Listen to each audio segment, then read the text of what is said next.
Hey everyone, I'm Ben Norton of Multipolarista, and today I'm joined by a good friend of the show, Ollie Vargas, who is the co-founder of the very important independent news website Causation News, based in Bolivia.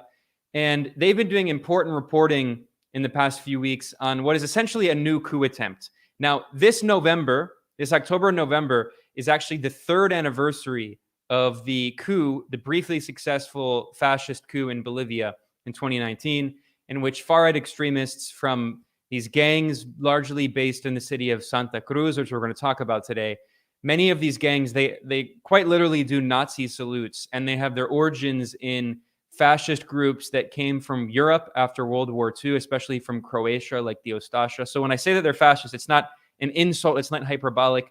They're quite literally linked to people like Klaus Barbie and a bunch of these former Nazis who fled to Latin America after World War II.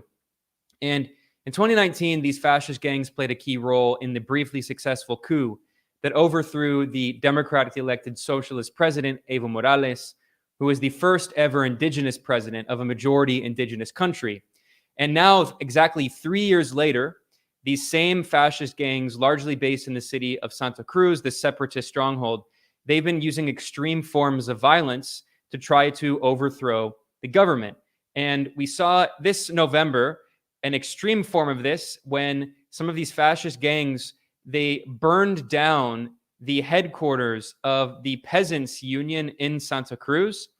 Now, of course, fascists, what they always do is they target working class institutions. And this is not only a union representing workers' power, but specifically a peasants' union. And of course, peasants and farmers in Bolivia are also disproportionately indigenous in a majority indigenous country, whereas many of these thugs and these fascist gangs are descendants of European colonialists who are lighter skinned Bolivians. So we have some reporting that I've been following from Causation News, which Ali is the co-founder of. People should go check out their website, causationnews.com. And they've been reporting regularly on some of the far-right attacks on health workers, on union organizers, on indigenous leaders. I mean, this is an example of the kind of fascist street violence that set the stage for the coup in October and November of 2019. So, Ali, thanks for joining me. For people who don't know, I just wanted to give a basic overview there. This is the third anniversary of the coup in Bolivia. You've lived in Bolivia for several years. I visited Bolivia and I went to Sencata, the site of the infamous Sencata massacre. The violence of the 2019 coup very much lives in the historical memory and the culture of Bolivia today. People remember just 3 years ago the dozens of people who were killed by the coup regime, backed by these fascist thugs. Before we talk about the latest coup attempt, let's just talk about the third anniversary that we're seeing this October and November, and how Bolivians are responding to the renewed violence on this anniversary. Hi Ben, thanks for having me on. Always a pleasure. And 3 years since the coup, 2 years since the restoration of democracy with the victory of President Luis Arce in 2020. On October 2020, with 55% of the vote. In an election where all the media, including international media, including all the polls, said that the movement towards socialism wouldn't win in the first round. And in the end, they got almost double the vote of the second candidate, Carlos Mesa, on 28%. And I think it's interesting to see what forces are still alive today. The movement towards socialism, I've said it on lots of occasions. The reason it didn't just disappear after the coup, after the persecution, is because it's an alliance. It's not a formal political party. It's an alliance of social movements, including workers' unions, campesino unions, etc., indigenous movements. And when the coup took place, even though they persecuted leaders, and over 1,000 people were arrested in the aftermath of the coup, 2 massacres, as you mentioned, in Sencata and Sacaba. And the movement didn't disappear because it exists in every town, in every union branch, in every even in every small village. So it wasn't possible for them to lock up everyone, of course. So it's a force that still exists today. Whereas the other people who took part in that election, let's have a look at them. Carlos Mesa, second place. He was, really the State Department candidate, sort of. I'll describe him as a liberal, not a fascist, but a sort of a capitalist liberal, and who was part of the coup in 2019, was probably the more moderate end of that movement that included real fascists that we'll get onto. And he set up a new party called Comunidad Ciudadana, and that basically doesn't really exist now. They have, of course, people in Congress, senators, etc., but they don't have any actual members, any actual supporters that are outside, the payroll of Congress, and of course that means that when there's next elections, they'll disappear. And this is what always happens in Bolivia. There's always, every single election is just new parties completely. All the ones that had seats in Congress before just disappear because they just don't have members. So someone else comes on the scene, sets up a new party, they get people in Congress, and the cycle just goes on. And the only constant being, of course, the movement towards socialism. The third place, Carlos Mesa got 28% of the vote in that election. Third place with like 7%, if I can remember correctly, was Fernando Camacho, who's based in Santa Cruz. I should mention that Carlos Mesa is La Paz. He's the representative of the bourgeoisie in the Andean west of the country. This is important. This regional divide is important. Fernando Camacho is a guy, who's more traditionally fascist, who was president of what's called the Civic Committee of Santa Cruz, which is essentially a committee of the biggest landowners and industrialists in Santa Cruz, and they have numerous sort of 14%. I underestimated him. They have a number of sort of violent groups at their command, including a group called the Unión Juvenil Cruceñista that was identified by the HIE report, which is the independent sort of human rights report commissioned by the Inter-American Commission of Human Rights, identified in that report as a paramilitary group, and that needs to be disbanded, essentially, both to protect democracy and protect people's rights, especially in the city of Santa Cruz, because these groups are used by businessmen like Camacho to just cause terror. Their favorite tactic that we've been seeing the past few weeks as well, and it was the same thing during the coup itself, was young men blocking roads, a lot of the time charging people $1, $2 to walk past their sort of little barricade. And if you don't comply, or if you make clear your opposition to what they're doing, then you'll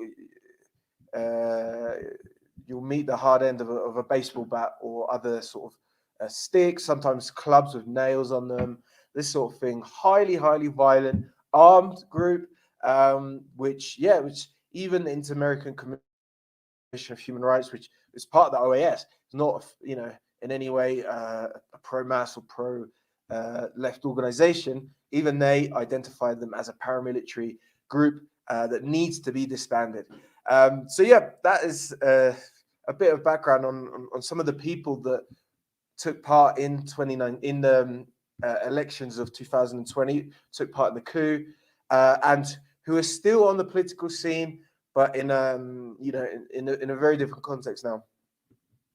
Yeah, and we saw in the election results that Camacho, the candidate who represents these far-right gangs based in Santa Cruz, he couldn't even get 15% of the vote. So we're talking about a very small minority of the population.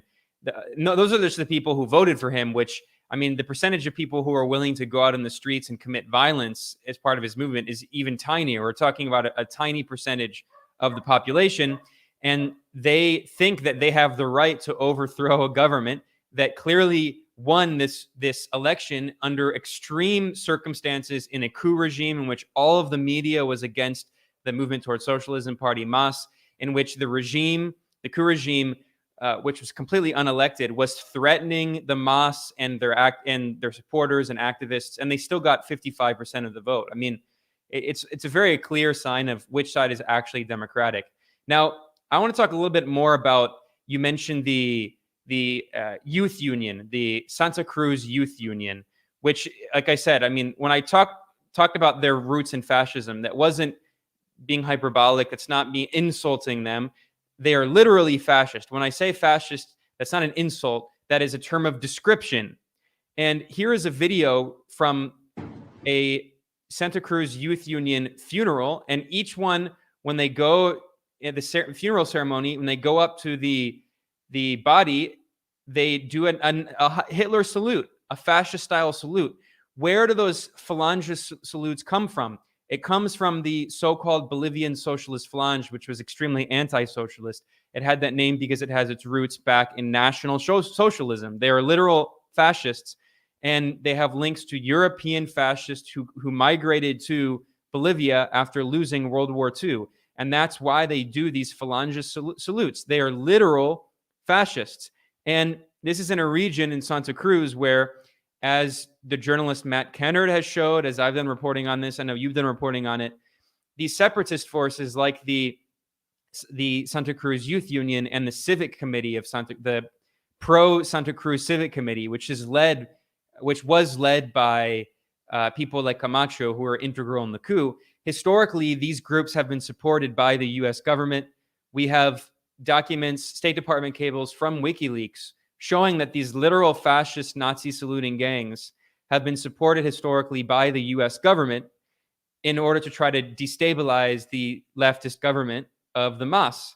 And this leads us to the latest acts of violence. I mentioned that they burnt down the headquarters of a peasant union in Santa Cruz. And here you can see a Bolivian activist on Twitter talking about how the fact that the Santa Cruz Youth Union, the fact that they attack and burn the headquarters of the workers' union for peasant workers in Santa Cruz is a clear sign of their racism. So let's talk a little bit more about this racist, blatant, fascist political ideology of these groups that are attacking the government. I mean, saying that they're anti-democratic is probably a compliment for them. Like, they don't even pretend to care about the indigenous majority. For them, Bolivia belongs to the light-skinned, white, European descendant Bolivians, and the indigenous majority are barbaric in their view, basically. Yeah, definitely. There's a specific history with fascism in Santa Cruz, and Bolivia is a very diverse country, so geographically and culturally. So, where I'm speaking to you from is La Paz, which is the Andean part of the country, Andean sort of half of the country. Bolivia has the Amazon, about a third of the country of the land is Amazon rainforest. There's like sort of desert type land in the south on the border of Argentina. And then there's sort of the Amazon basin, sort of forest savanna type land, which is Santa Cruz. And there's just very different cultures, 36 different indigenous nations in Bolivia, which very, very, very different for each other, from Andes to Amazon. And in Santa Cruz itself, you have a lot of indigenous nations. You have Guaranis, you have Ayorero, and a few others. And they are indigenous to what is now known as Santa Cruz. And it was very sparsely populated for most of Bolivia's history up until like the 70s. And Bolivia's wealth came from like the mining areas in the Andes part of the country, in places like Potosi, Oruro. And essentially, after World War II, what happened was a lot of you will know about the histories of Nazis fleeing to Argentina or Brazil, Chile. You can even find, like, in Chile and Brazil, there's even still like whole towns of just like German speakers. All of them, like, the descendants of Nazis that fled there. And Bolivia didn't have as many German Nazis go there. There was some. You mentioned Klaus Barbie, one of the top Nazis generals. But the ones that came more were Ustase from, what was then Yugoslavia, today Croatia. And this Ustase, some of you will know that they were considered by the German Nazis to be even more brutal than them. A lot of the German Nazis were shocked at how violent some of their sort of ethnic violence was, how particularly savage, even more savage and barbaric than their own violence as Nazi Germans. And a lot of them fled, of course, after Yugoslavia turned socialist. And yes, many came to Bolivia, and they were given free land for free. Huge areas of land, 10,000 hectares, 20,000 hectares, 30,000 hectares in Santa Cruz, because one, there was a lot of free land, but also in a lot of cases, these indigenous communities that I mentioned were expelled to make way for these Croatians. And that's why you get in Santa Cruz, in these groups like the Unión Juvenil Cruceñista, like you mentioned, like the Civic Committee, half of them have Croatian names, including the guy, the second, Anya, the guy who was Janina Áñez's economy minister at the end of her regime, was a guy called Branko Marinković. Branko Marinković. He used to be the president of the Civic Committee. Played a huge role. He was actually, he escaped the country during Evo Morales' government, and then he was brought back went after the coup. He went to Bolsonaro's Brazil, right? Yes, that's right. Yeah. And Marinković was, of course, a very close ally of Camacho, who's the guy leading the violent attacks now. Yeah, they come from the same organization, which is the Civic Committee, the Committee of the Landowners and Industrialists of Santa Cruz. So you have this connection with the Croatian fascism there in the city of Santa Cruz. And a lot of, their discourse will say that, if Andean Bolivians go there, indigenous Andean Bolivians say, they're migrating here. This is our land. This is our region, when they themselves have Croatian first names and surnames. So this is the kind of discourse that they have about who Santa Cruz and who Bolivia belongs to. A lot of these people as well, the Youth Union, they don't want to be part of Bolivia. They believe in separatism. They want Santa Cruz to be an independent country, and they came close to really making that a reality in 2009, when they essentially sort of declared a split, but that was defeated by Evo Morales' government. But yeah, this they're the most extreme end of the Bolivian opposition, the most violent part of the coup, and the sort of liberal centrist types like Carlos Mesa, although they don't share a lot of the views of this group, but they have always been willing to work with them, always been willing to have an alliance with them, both during the coup and the elections, and still now in these most recent protests. And it's very traditional fascism, I think, because it's like using what you would call the lumpen proletariat as shock troops for the interests of big business. So a lot of the people during these recent protests and during the coup, I'd say a lot of them are not ideologically fascist or right wing. A lot of them are street criminals, gang members, people who for small payments, for drugs, for alcohol, they'll go and do this work for them.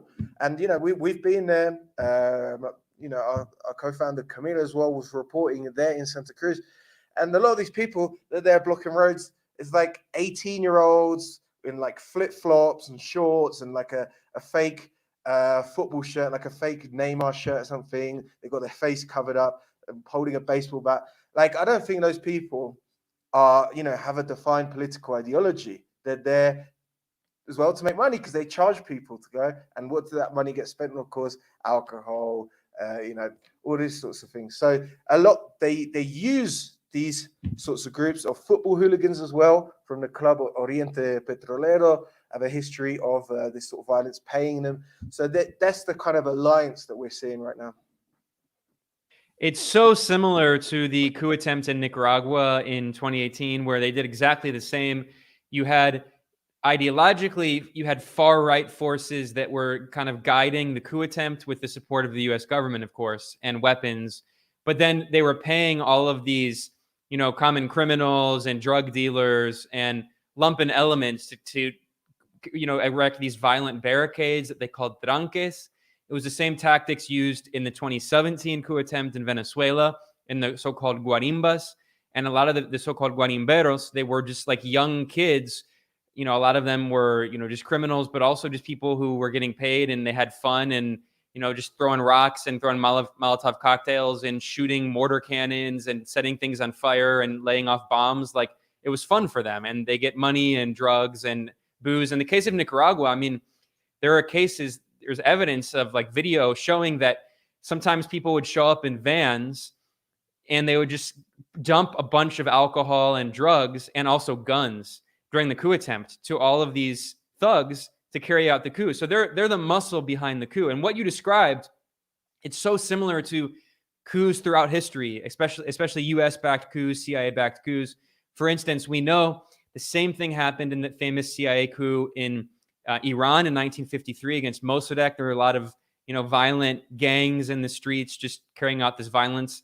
And of course, the same exact thing happened in 2019 in the Bolivia coup. So, I mean, there's so many historical echoes of this. Also, the 2014 coup in Ukraine. What you said is important about how there are these like neoliberal technocrats, people like Carlos Mesa, who are clearly the kind of more respectable, media-friendly figures who are more publicly backed by the U.S. in elections. The same thing happened in 2014 in Ukraine, right? So the neo-Nazi, neo-fascist groups are the violent, muscle behind the coup, and then they install Poroshenko, who's he's a right-wing.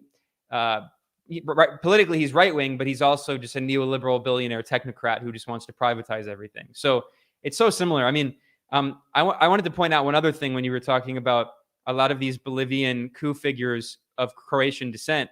I mean, not to single out all the people of Croatian descent. I guess the new center-left liberal social democratic president of Chile, Gabriel Boric, is also of Croatian descent, but he's not a fascist. He's just a liberal.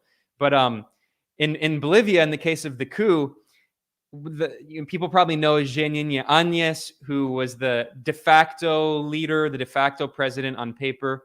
She's the one who went to the presidential palace with the giant Bible and said that, Jesus has re-entered the palace, and, using this very racist, anti-indigenous rhetoric about Christianity, kind of like the Crusaders. Well, the real power during the coup was not necessarily her. She was more of a figurehead. It was the minister of government, Arturo Murillo. And Arturo Murillo managed all the state security services and the police. And what's not that well known is his other last name is Prijic. So he's also of Croatian descent, allegedly linked to Croatian fascists. So, I mean, I hate to just call out all the Croatians, but when you start noticing a pattern here of people whose family members were Nazi collaborators that fled to Latin America, I mean, you can start understanding where some of these far-right political groups come from. Now, I want to talk about the tactics that have been used more recently this November. They're not the same tactics as the 2019 coup. 2019 coup, starting in October, was the tactic was that the Organization of American States, which is, of course, largely dominated by the United States, it was created by the U.S. government, alleged falsely that Evo Morales stole the October 2019 election, which is completely absurd. He won the election. And then what happens is they spread false allegations of fraud that were completely debunked later on. And then there are all these street violent elements came out, like the gangs and these thugs we were talking about, and started, burning down government buildings and erecting these barricades. The tactics today are different. The tactics today are, well, they are still burning down buildings and using violence, but ostensibly the strategy used by Camacho, who's really the coup leader, is that they're protesting the census. So can you talk about the census controversy, and then also talk about the paro? The paro, it's kind of like a strike, but it's not really a strike because they're not workers. It's just like a shutdown, basically. They had a lockdown that actually just ended. It's ending this week. They had a lockdown for about a month where they tried to shut down the country, and they didn't really fail to do that. They didn't do that. They failed to do that. And then they tried to focus more on Santa Cruz with the so-called paro, or lockout or strike. So talk about the strategy that they're using now and how it differs from 2019.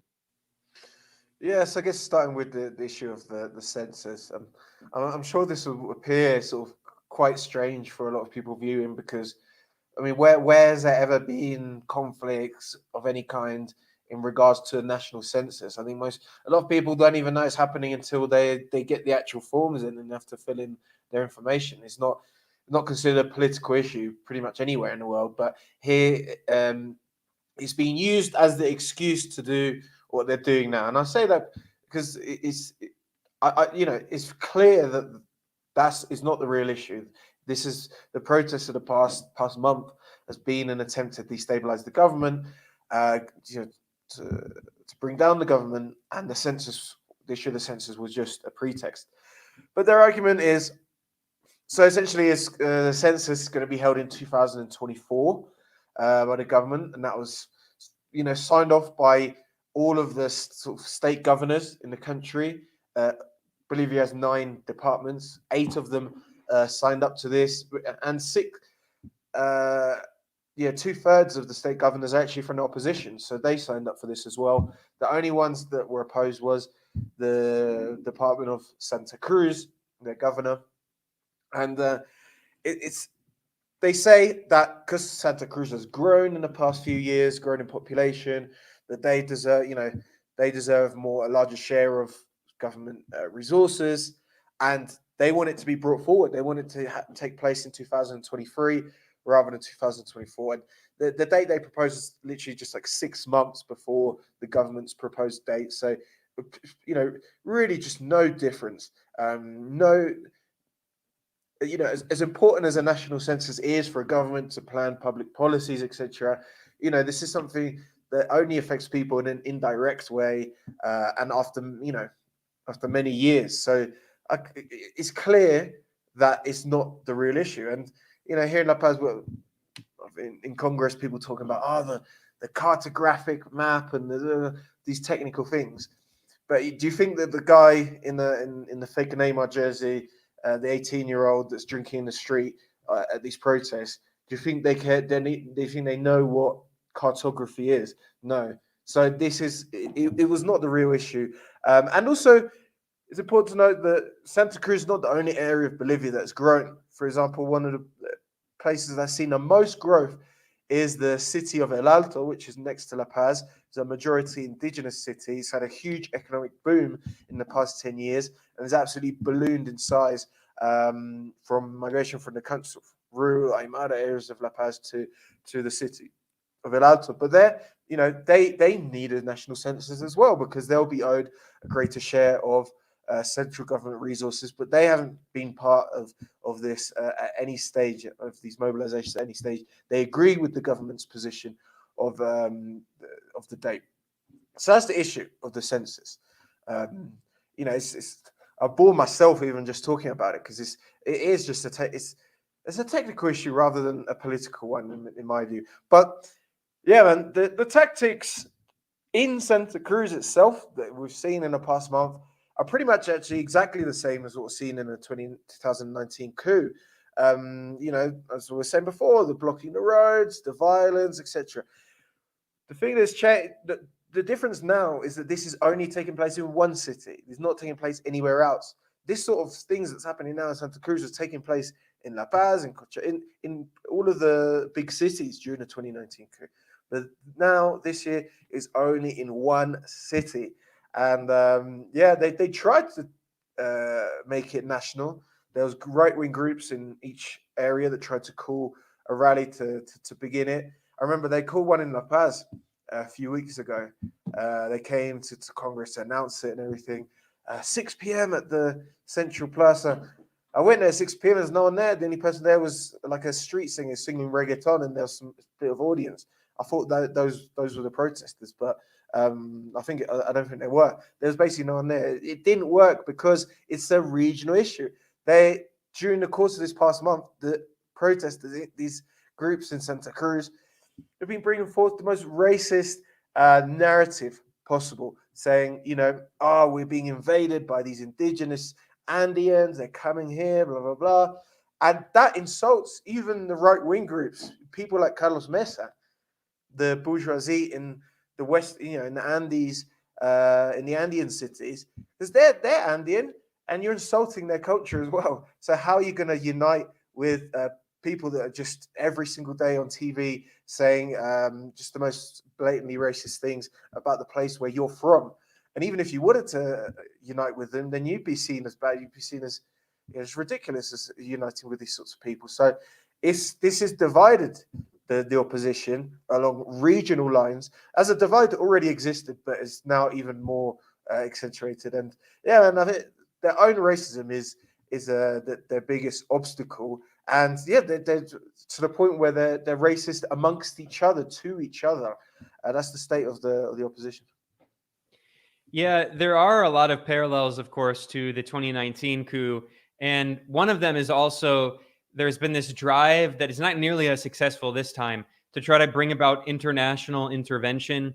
And people probably remember that starting in around August of 2019, just leading up to the coup, which was clearly planned for months beforehand, there was this campaign, SOS Bolivia, which is like what every right-wing coup plotting group does in Latin America. They had SOS Nicaragua, SOS Venezuela, and then they did SOS Bolivia.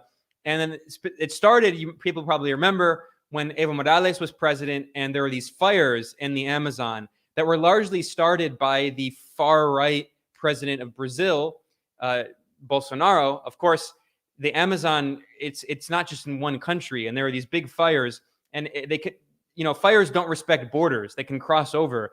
And Bolsonaro was encouraging all of these big ag corporations that were largely his funders to just destroy land and expel indigenous people who live there and just create monoculture crops for agro export. And what happened is, so go ahead. Did you want to say something? The people would have remembered, like you mentioned, the issues about the deforestation. There is deforestation going on in Bolivia, and who's the ones doing it is these Croatian landlords. They're the ones that are clearing forests for their cattle production, etc. So they are the ones that are causing the problem, and then they use that as a stick to beat the government with. When it's them, they're the ones that do it. Yeah, it's incredible. I mean, the cynicism of it. So in 2019, there were these forest fires, and then there was this campaign trying to blame Evo Morales, an environmentalist, for the forest fires, which is completely absurd. And then you had SOS Bolivia, and then you start having these groups like Ríos de Pie, which were like these foreign-funded NGOs funded by the US and Spain that were doing these campaigns of like saying, help us, the Evo regime is repressing our rights. And that's, of course, something similar that we see now.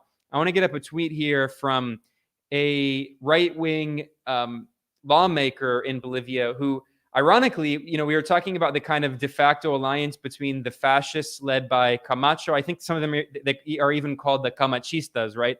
Followers of Camacho.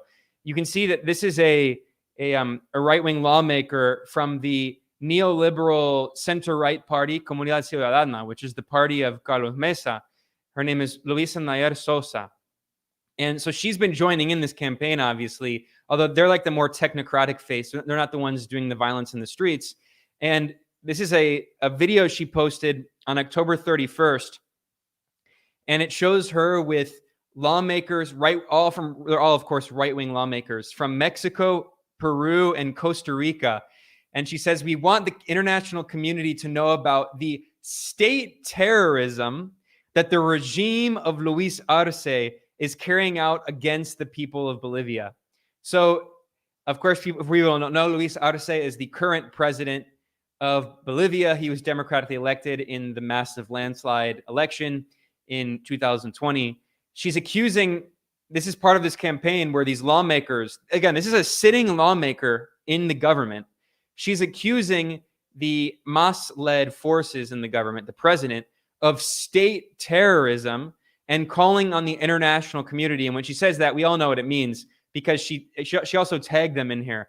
She means Luis Almagro and the Organization of American States and Human Rights Watch, the exact same forces that were behind, that were instrumental in the 2019 coup. I guess the only difference now is that they're being much less responsive this time. So go ahead. I mean, what do you make of this attempt to try to bring international intervention in response to so-called state terrorism? Yeah, Luis, I see her all the time, pretty much every day in Congress. She's so annoying, and she used to be a participant in a like TV game shows. You know, there's ones where people like jumping over obstacles and stuff, and that's where I think that's where she sort of started out. But yeah, there has been an attempt to try and the SOS. I've seen SOS Santa Cruz, people tagging the American charged affairs, people tagging the US government Twitter accounts and things. I don't think it's been it was never going to be that effective, because I don't think anyone outside Bolivia is going to care about their cause, even if they are, even if they do oppose the government of Luis Arce, because they're talking about bringing forward a census 6 months. Is the US government going to go and launch its intervention over something like this? Like, it's just, even international media, I think, hasn't really cared or given it much coverage to them, especially compared to the coup in 2019, which was much more political because it was against the whole government, against Evo Morales, and that, of course, got a lot of international media coverage, very sympathetic international media coverage. The US government itself obviously intervened on that, but I think this is I think they're just making themselves look a little bit silly with this one. But I think they wanted as well. They would have liked one of their own people to have died during this time. They would have used that to try and speak to the international community. And I think that a lot of the violence, I think, was aimed at that as well. Not just the targets of the violence, but they were trying to, they wanted a martyr so that they could go to the United States and say, look what they're doing. So, but they weren't given that, and I think this will be forgotten in like a few months by the State Department and the people they work with. Yeah, I mean, they're kind of so just goofy and irrelevant that it's kind of just not even worth talking about them. They're begging for attention, and this is all what they're trying to do with this violence and failed coup attempt. But I mean, after doing a coup 3 years ago, you can't just repeat the same thing. It's not going to work. But I mean, I want to talk a little bit more about Luis Arce and some of the things that his government is doing. But before that, I just want to raise another really important point here, which is that these groups may be very fringe. They clearly have support of less than 15% of the population at max. Again, max. Camacho only got 14% of the vote. So we're talking about a tiny fringe of the country. But they're very violent, and they've shown that they're willing to use weapons. And this is a report that was published in Prensa Latina back in January. And it was about how the Bolivian government, intercepted weapons shipments from the United States that were going to Santa Cruz. Now, we don't know who was sending the weapons. We don't know if it was the U.S. government. We don't know if it was, far-right Bolivian elements or maybe far-right Cuban elements, or who knows, forces within the United States. But we do know that these weapons were sent from the United States to Santa Cruz. I'm wondering if you know of any other allegations of foreign weapons flowing in or money to support these fascist gangs, at the very least, just to try to destabilize the government, because they know they probably can't overthrow the government, but at least they can cause a big headache for the MAS government. In this one specifically, there was an attempt by these groups in Santa Cruz to get help from Brazil, from Bolsonaro's Brazil. Santa Cruz is actually, the department is on the border of Brazil, shares a very large border. And a lot of them obviously have, especially these Comites Cívico people, the industrialists, etc. They have business in Brazil, a lot of links. A lot of the people of Añez's regime went to Brazil. There's two of them. One, the former defense minister Julio Lopez, who has a huge responsibility in carrying out the two massacres. He's currently hiding in Brazil. I don't know if he's going to stay there once Lula is sworn in, but he's there at the moment. And the other one was the former head of the police that carried out the massacres. He's also in Brazil, and Bolsonaro himself confirmed it. I think they're probably not very happy about that because they wanted to keep a low profile, but he sort of bragged about how he's protecting these people. And the president of the state congress, don't know what you call it in English, the Asamblea Departamental, like their local sort of congress. And the president of that is a guy there's another Croatian, Zvonko Matkovic. He traveled to Brazil during this time. I think it was last week or a couple of weeks ago. He traveled to Brazil with just not public agenda at all. Nothing he did there was publicized, and we believe that it was to try and bring funds, possibly even arms to Santa Cruz, and it would be pretty, since they do share a border, there would be a number of ways to do that. So this one they were going for support from Brazil. Brazil itself, obviously, they've been quite busy with their own things going on. Bolsonaro has, facing an election now. I understand he's ill from some mystery disease. But so I don't know how, we don't know exactly how much support they get, but they've always been there during the coup itself as well as a supporter of the opposition in Santa Cruz. You alluded to something very important that is another detail that I should mention before we talk about Arce's government, which is that there has been a separatist movement based in Santa Cruz, largely led by a lot of these fascist elements, people like Camacho, Branko Marinkovic. And I mentioned that the journalist Matt Kennard has done really good reporting on the 2009 coup attempt and the assassination attempt against President Evo Morales by some of these fascist elements that had guns, and they were part of the Santa Cruz separatist movement. And if you look at the map, I mean, it sounds crazy to say that there's a region, what they call a department, which in the context of the U.S. would be like a state or just a region of Bolivia. It sounds crazy to say that they're trying to be independent, but if you look at a map, I mean, they actually could probably make it work because Santa Cruz is a very large area in terms of landmass, and because it does have the borders with Brazil and Paraguay. So it's not like it's a state right in the middle of the country.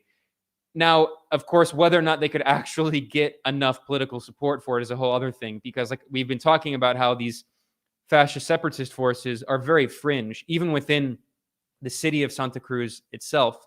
So I'm wondering if you think that, or what is the current state of the separatist movement? What do Bolivians think about this movement today? Well, it's a factor that unites the opposition in Santa Cruz. It gets them fired up. It gives them a cause, an identity, and it's useful for people like Camacho to consolidate their own power within their city. But it really destroys the rest of the opposition because it means that you can't have a national opposition to the mass, because the right-wing fascist groups, whatever, in the rest of the country, they can never agree with what these Santa Cruz people say, because they're arguing to break up the country, and that's a no-go. Obviously, doesn't matter, whether you're left or right, doesn't matter. In the rest of the country, absolutely 100% opposed to that. So that's a factor that divides the opposition. And that's why you had in the elections both Carlos Mesa and Camacho running. And a lot of people were saying, "You're dividing the vote. We can't have two candidates. We need to have one anti-mass candidate. That's the only way we'll win."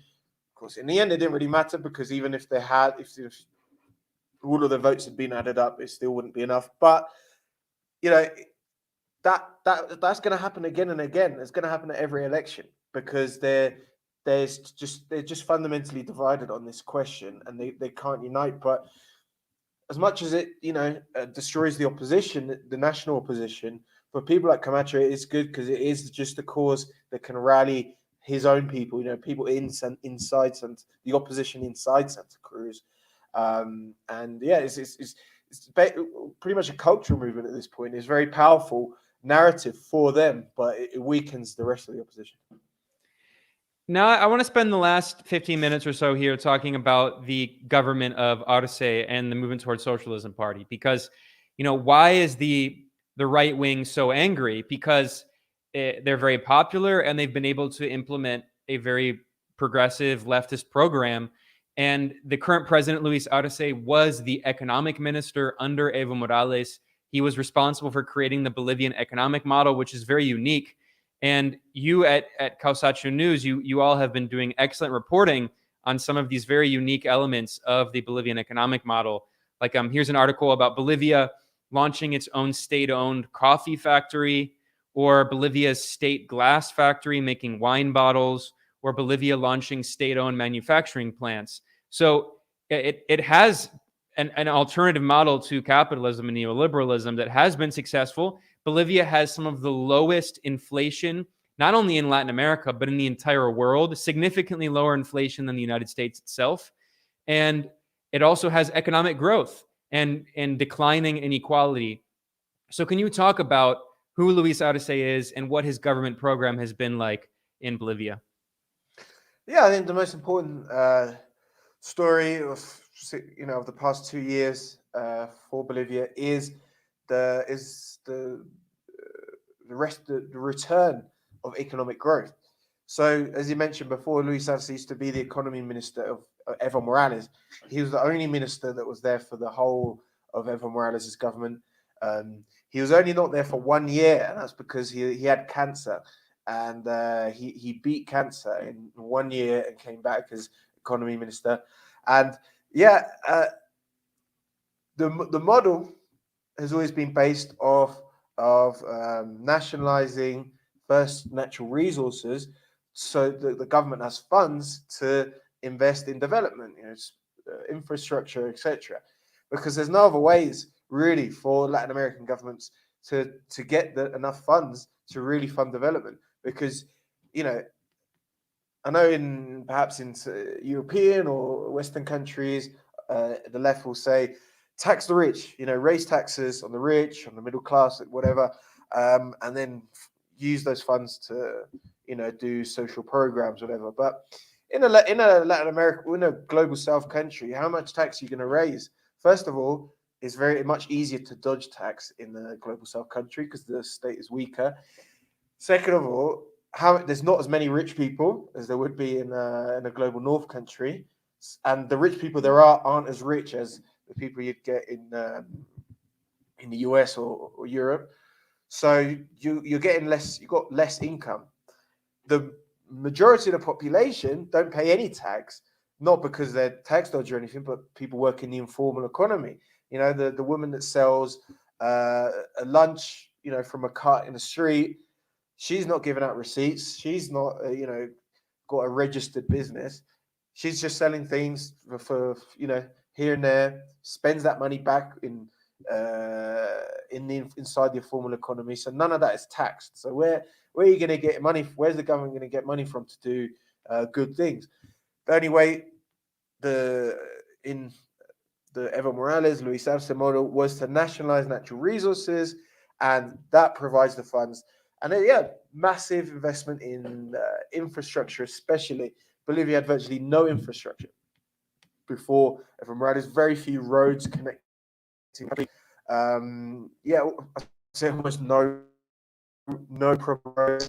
And when you don't have connection between the countries, it's very difficult for the economy to grow because you can't move things about. and people can't move about. Very, very difficult now that there is top quality infrastructure that allows the rest of the economy, including even the private sector, to grow. And yeah, that's been the most important part. Also, this, like you mentioned, the state, after the nationalization of natural resources, was launching more state companies. And there's lots of, I could go on for ages talking about how many different ones there are, but there's a lot of it is based around processing of agricultural goods, because what you get in a lot of Latin American countries is things like foods that are exported, like nuts, or at the moment, the new hipster one is acai that people love in the global north.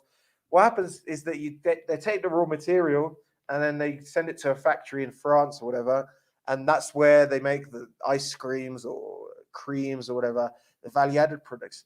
But what Bolivia is doing is breaking that cycle by putting the factories in Bolivia, made by the state, because the free market is not going to do it, because it's easier to send it to a European country to process. So, like the acai, there's one in the Amazon.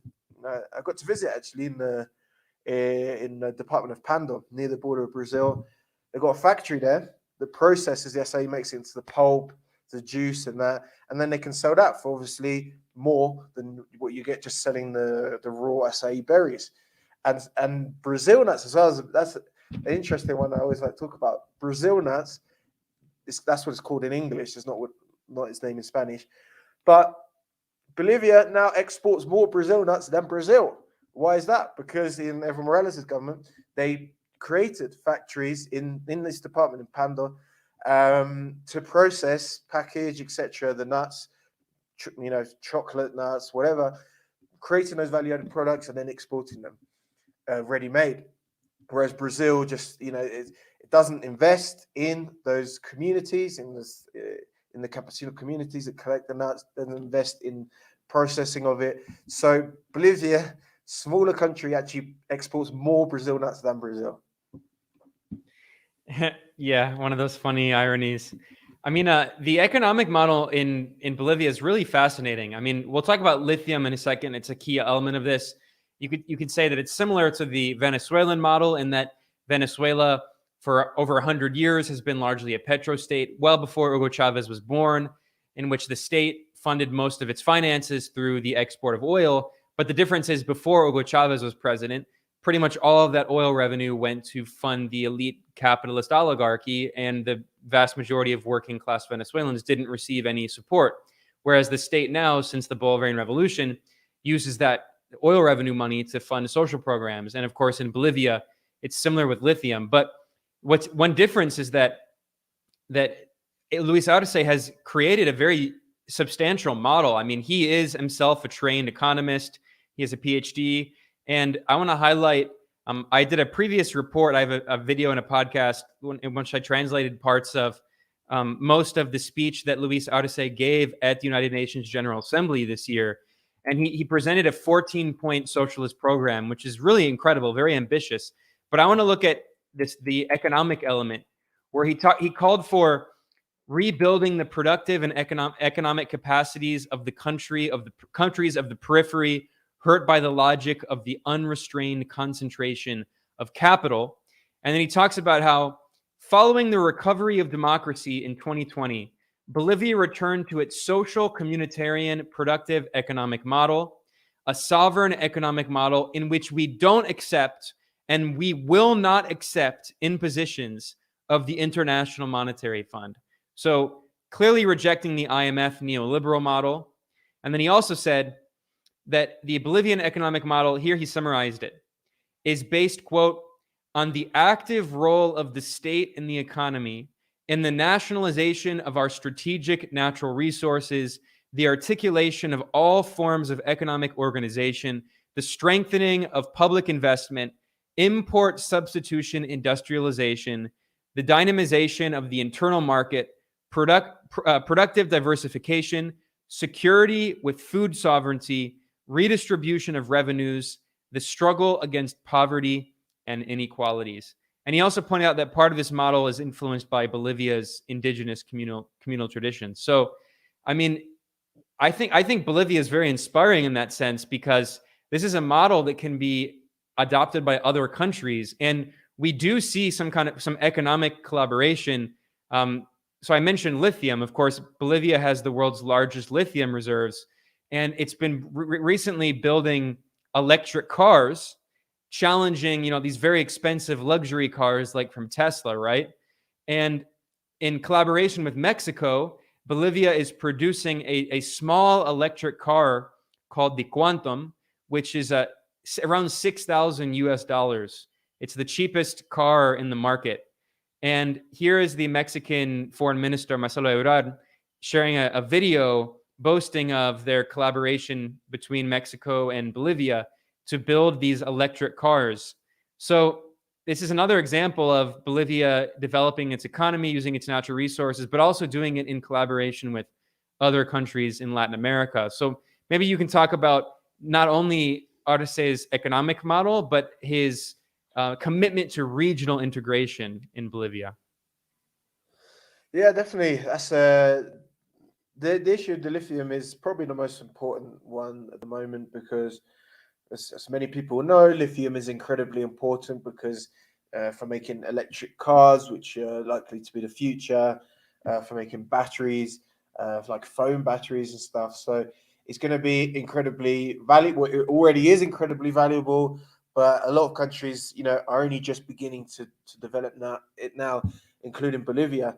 And, for the easiest thing for the government to do would be to just privatize lithium, let the whatever Elon Musk's gigafactories or whatever it is to come and just take all the lithium and process it in the United States, because they already have or Australia, I think he does it in, because they already have the infrastructure to do it, and just to sell it as salt. Because lithium comes from salt, and Bolivia has these amazing salt flats in the town of Uyuni, probably Bolivia's best tourist attraction as well. Really beautiful.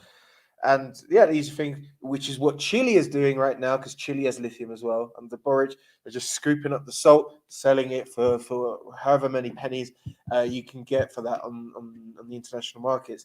But Bolivia's vision is to have a nationalized, develop it within Bolivia, have a state plants, state factories, creating the products, creating car batteries, creating.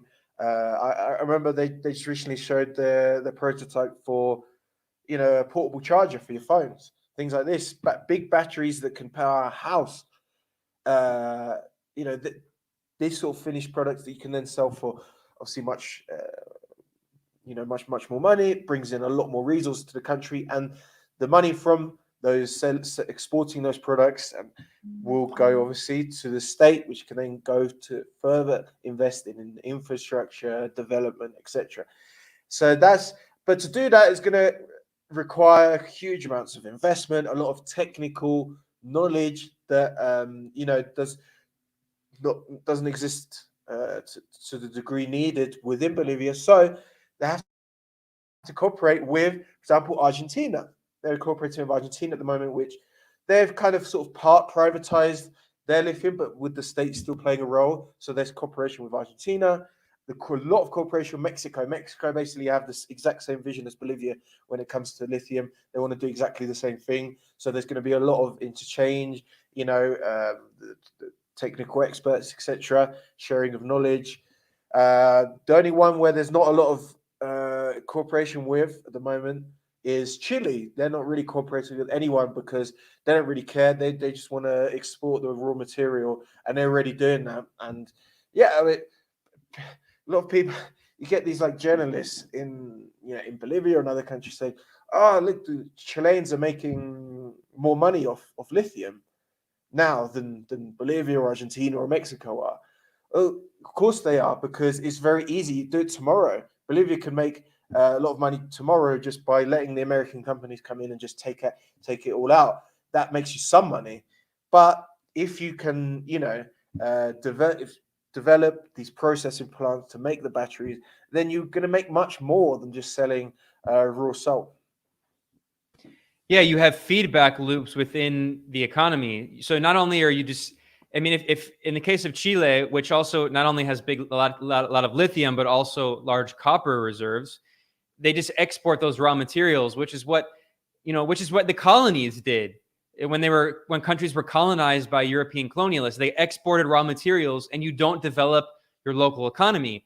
Whereas if you want true economic independence, you shouldn't just export the raw materials. You should use those to develop local economies, which create jobs. So it's also a sustainable form of economic development, because once you run out of lithium or copper or oil, what are you going to do? I mean, obviously it's going to be decades in the future, but the point is you want to actually develop your economy, and instead of just exporting the raw materials and not having any economic development. And in the case of Chile, I mean, Boric is himself a deeply opportunistic politician, but also he's just very compromised, or compromise isn't the right word. He's very, his hands are tied. He can't really do, even if he were more ambitious, which I don't think he is, he wouldn't be able to do many other things. He wasn't able to pass the new constitutional referendum. He, in that new constitution that was proposed, which wasn't just Boric, I mean, it was in general just many different parties and political movements in Chile, they didn't even call for the nationalization of the lithium and the copper. It wasn't even on the table. So the right wing in Chile is still very much in charge, even though they're technically not in government. They still are the ones determining what government policy is. And in the case of Mexico, I mean, Mexico just this year, the Congress nationalized the lithium. So the last question I have for you, Ali, as we're already at an hour as we wrap up here, is now that in Brazil, the most populous, largest country in Latin America, Lula da Silva is returning, the leftist former president. In my view, it's going to be a massive geopolitical shift for the region. It's going to have huge political and economic consequences for every country in Latin America. What do you see as a potential for future collaboration moving forward between the collaboration between Brazil and Bolivia? Of course, they share a large border. In terms of economic collaboration, what kind of comments have you heard so far from the Bolivian government and from Lula's team about plans that they have in the future? Yeah, man, that's obviously huge for Bolivia, because share a massive border with Brazil, and yeah, economically incredibly important, politically as well, because now you're going to get when Lula's sworn in, the funding channels, the cooperation with Bolivia's opposition is going to be cut off, which is very important. Brazil is not going to be a refuge anymore for these for people escaping justice like it is now. In fact, the Bolivian government formally sent the extradition request for the two figures involved in the massacres that I mentioned earlier. They filed it the day after the elections, and I think they basically hadn't even bothered to ask for the extradition before that, because it would be a waste of paper sending that to Bolsonaro.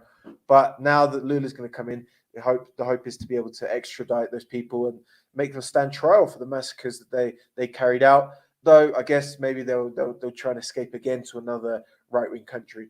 But but economically very important, because, and in fact, it's going to benefit Brazil as well, because during this time, obviously relations have been terrible between Bolivia and Brazil, and that has affected, for example, the sale of Bolivian natural gas to Brazil. Bolivia sells natural gas.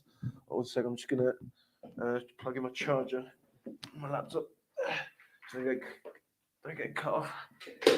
But yeah, Bolivia exports natural gas to both Brazil and Argentina, which is now even more valuable in the context of the conflict in Ukraine.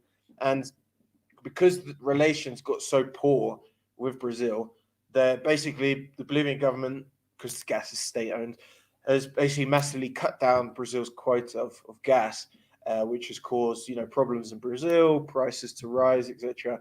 So I think the Bolivian government will definitely look to try and increase that quota again, and as a gesture of goodwill to Brazil. So this is something going to help Brazil as well. I think there's going to be a lot more cooperation between both countries. Do you know if Arce has made any hints about deepening economic collaboration with other countries in Latin America, potentially with a new currency? I myself, I did a video and I have an article about Lula's pledge to create a new Latin American currency. He wants to call it the Sur, which means the South. And he made that promise before the election. He said if he won the election, he was going to create a Latin American currency. But now that he's going to be coming into office, we've seen that Andrés Arauz, the former presidential candidate in Ecuador, from the left, of course, he has also called for Lula to create a Latin American currency and what he calls a Bank of the South. I'm wondering, do you know if Luis Arce has made any hints about that? Of course, Bolivia, for people who don't know, Bolivia is a member of the Bolivarian Alliance, the ALBA, and the coup regime withdrew from the ALBA, but the Bolivian government, after defeating the coup, has returned. And the ALBA, unlike other institutions of Latin American regional integration, like the CELAC, the Community of Latin American and Caribbean States, which is political, the ALBA is economic. The goal is to weaken U.S. hegemony and specifically to weaken the dictatorship of the U.S. dollar. Has Arce made any hints about that? Yeah, no, so that's a proposal by Lula. Is very well received in Bolivia. I mean, we've talked a lot of like economists and Congress people and of the mass who are very, very keen on the idea. I think they'll want to wait for Brazil to take the initiative because Bolivia is not going to be the country that leads that initiative because it is one of the smaller countries of Latin America. So I think it'd have to be Lula that takes the initiative on that one. But I think it'd be very well received, definitely. Another important point that the Bolivian government is going to pursue, and I've said this, that if Lula wins, we want to reactivate UNASUR. UNASUR was the union containing all South American countries, and it was pretty much one of the only regional organizations that doesn't include Canada and the US. That's very important. So because the OAS, yes, it includes Latin American countries, but it also has the US and Canada, and obviously they just dominate it. The OAS itself has its headquarters in the US. It's just a US organization to impose itself on the region. So to have an organization like that, but without the Canada and US, was very important. Hugo Chavez was the champion of that. And they included, even right-wing governments were part of it because it has to be every country for it to be a real organization. But what happened when in like 2018, 2017, 2018, you had a wave of right-wing governments coming in and they withdrew from UNASUR to the point where there's like hardly anybody in it. So it just kind of doesn't exist anymore. But the idea is to bring that back if Lula is elected, because with Lula, obviously, a number of countries have now thrown out right-wing governments. Obviously, Bolivia overthrew the coup. Peru and Chile, that's a separate conversation about how quote-unquote left they are. But what has happened there is that they no longer have a right-wing government that simply writes all of their foreign policy, has it written by the United States. I mean, they'll be on board. Obviously, Argentina since 2017 now has a more progressive government that will definitely be on board for that. So you now have a majority. Colombia, obviously, and so you now have a majority of countries that could do this. With now that Lula's it's going to have to take a lot of leadership on these sorts of questions, and so it's going to be really exciting. Yeah, I just want to point out some people in the comments are saying that a euro for Latin America would be an awful idea. I want to clarify that at least what Lula proposed, it would not be that every country in Latin America would have to adopt the currency, the regional currency, as their national currency. Rather, it would be a currency for trade among each other and for international transactions. Each country would still have their monetary sovereignty, which is, of course, very important if you want to develop your local economy. So, I mean, President Andrés Manuel López Obrador in Mexico, he did make comparisons to the EU, but that should not be confused. They're not proposing. I haven't seen anyone in Latin America propose adopting a euro-style currency. That's not what they're planning. It is simply a way to get off the hegemony of the US dollar, because in most trade in Latin America, trade is still done in the dollar, trade between countries, which is of course ridiculous. And if they can create a regional currency for trade, I mean, that would be a huge boon, especially for regional development. They could cut out the U.S. They could focus on prioritizing certain industries in each country. I mean, it's I think a great idea. Well, I've already taken a lot of your time, Ollie. It was a great discussion.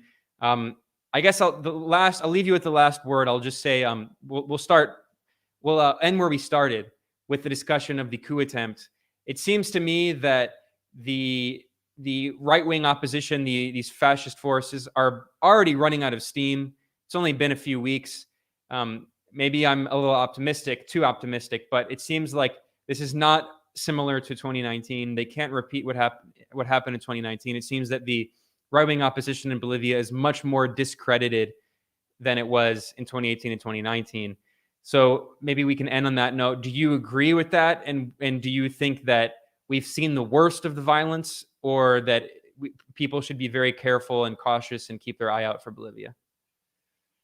I think as the protests are coming to an end now, it's been going on for a month, but it's defeat. Like, they haven't got what they wanted, or what they say they wanted. They haven't achieved that.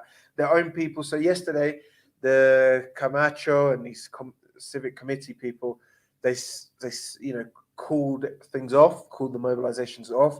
But a lot of the people that they've been riling up this whole time didn't want to stop because they didn't get what they wanted. And so now a lot of them, especially the Santa Cruz Youth Union, which are their thugs, but they also rebel a lot of the time because they're just so hungry for violence. They were yesterday even going to the house of the president of the civic committee, a guy called Romulo Calvo. They're going to his house, calling him a traitor, having protests against, their own leadership, calling them traitors. So I don't, I think it'll take a few days for things to totally blow over, to totally end. But I think it's a defeat, but they flex their muscles. They were able to terrorize a city for a month, and I think they know now that they know they can do that. That they got the capacity for violence, the capacity to terrorize, big city in the country. They're going to want to do it again. I think next year, every year they have one of these. By the way, they had one last year. I can't even remember what that was about because they always just invent pretexts.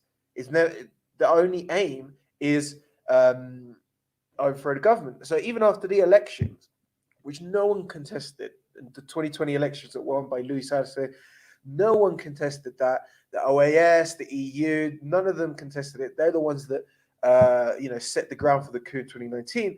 And for these ones, they didn't contest it because they're held by the coup government itself with their own. They completely changed the electoral organization.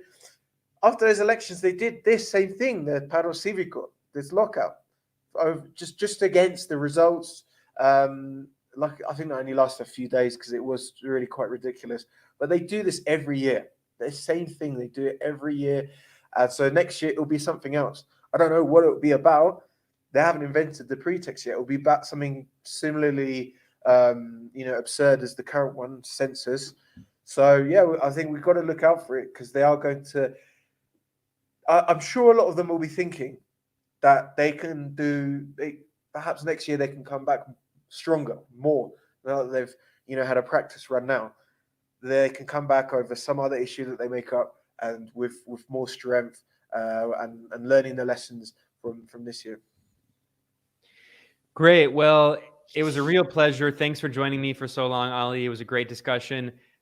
People should follow Ollie over at Twitter at ovargas52. And I'll let him in a second plug this show that he's doing for people who are fans of football. That is what the barbarians in North America we refer to as soccer, but everyone in the world refers to it as football because you use your feet. He has a new show focusing on the World Cup. I'll let him talk about that in a second. And you should also go to causachunnews.com. It's honestly, I think, one of the best English language news websites. I would highly recommend checking out their reporting in Latin America. And for people who speak Spanish, you can go to causachuncoca.com. for their reporting in Spanish.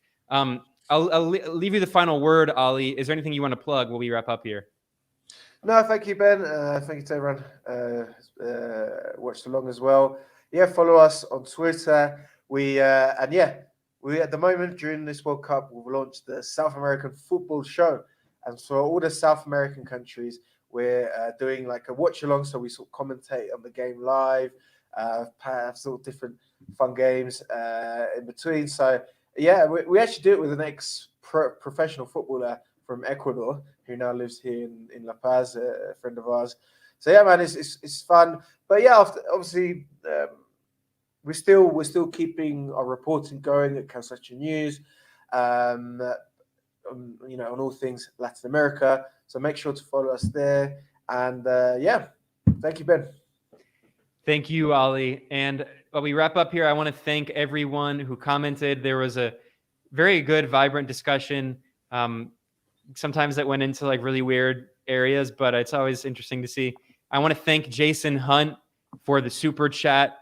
I want to thank also lots of comments here, which is always good. But people talking about MMT, and thank you to Golden Sun for the super chat as well. Thanks to Faint Signals from Vega.